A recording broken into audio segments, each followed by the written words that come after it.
The Word of God is alive and powerful, sharper than any two-edged sword, piercing even to the dividing asunder of the soul and the spirit, and of the joints and the marrow, and is a critic of the thoughts and intents of the heart. All Scripture is God-breathed and is profitable for doctrine, for reproof, for correction, for instruction in righteousness, that the man of God might be mature, thoroughly furnished unto all good works.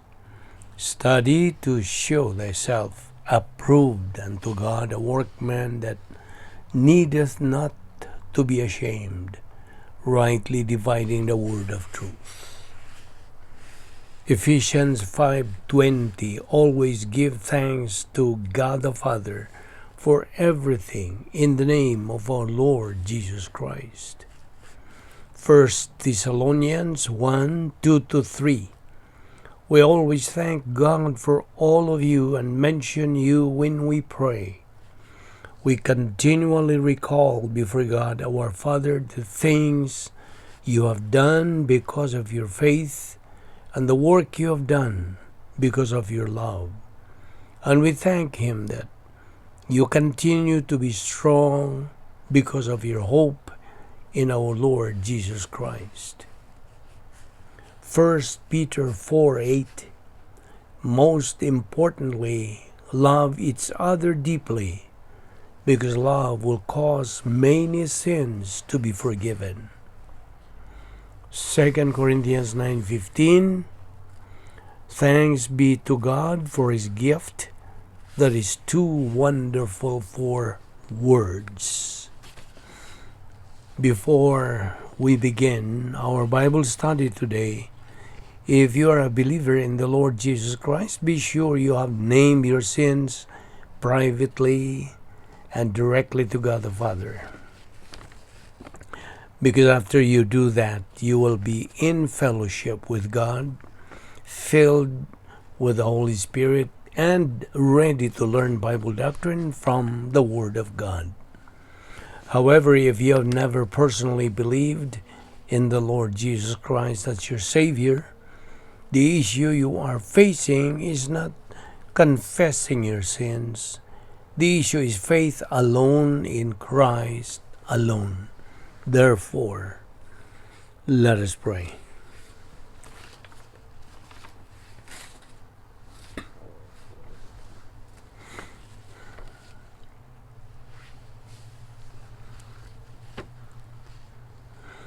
Heavenly Father, we are here once again because we love the Word, because we are members of the royal family of God through our faith in your Son, the Lord Jesus Christ. Because from eternity past, our life has had meaning and purpose and definition. Because we are commanded to take in the Word daily, just as we assimilate physical food daily. We recognize that this is our briefing, this is our means of growth, this is the means of glorifying the Lord Jesus Christ. We are left here in this world for this purpose, and therefore we ask that through the ministry of God the Holy Spirit, you enlighten us so that this purpose might be fulfilled today. We now pray that you give us the necessary concentration and focus to the things you're going to teach us today. All this we ask in Christ's name. Amen. Welcome our subscribers, friends, followers, our fellow believers. Welcome once again and to our daily Bible study. And today, we have another topic to take up. Mental Attitude Dynamics. That's the title. Okay? First of all, we have already studied and learned in the process of our intake of Bible doctrine that the Christian way of life is a mental attitude life. Now, As we move on in our pursuit to learn more points of doctrine, particularly in this study of the Christian life being a mental attitude life, let us always maintain that open-mindedness in understanding the deeper things related to this particular study. Indeed, having an open mind in digging the scriptures for our comprehension and the application of our evangelistic ministry's main slogan, Operation SLBA, is a necessary step in order for the teacher of truth, the Holy Spirit, to cause any student of the Word to absorb the truth, comprehend the truth, believe in the truth, for the Holy Spirit to metabolize that very truth learned and accepted. Now let's remember here that mental attitude dynamics, the topic we are currently taking up, is very essential when it comes to the subject of Christian way of life. And that as believers, our personality is dependent on our mental attitude. We should remember that the Bible says in Proverbs chapter 23 verse 7 as, "We are what we think." So we can see here how important the mental attitude or mental status of a person is, since his personality to a great deal depends on his mental capacity or mental attitude, although we cannot deny that there are other factors and causes that have contributed to the development of his personality. But his mental attitude, let us point this out, does play a big role in his personality development. You see, mental attitude is the function of human thinking. Your mental attitude is what you think at any given time. And God, who created the human mind, can read our mind like an open book. We should put this line of thought in ourselves that not a single thought of every creature who is alive in this world is not known by God. Do you know why? Because He is omniscient, all-knowing God. God was the one who invented the human mind. He was the one who invented the human brain.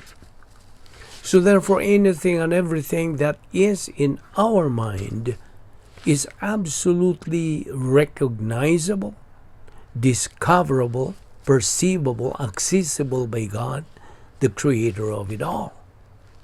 And because of this, even if God's omniscience has known everything we had ever thought from eternity past, He allows us freedom of thought and freedom of choice. Please understand that. So we can see here that the mental attitude of a person, most especially the mental attitude of a believer, determines either his success as a winner or his failure as a loser. Did you see the point here? Now get this. The life of a person, especially the life of a believer, is in his or her mind.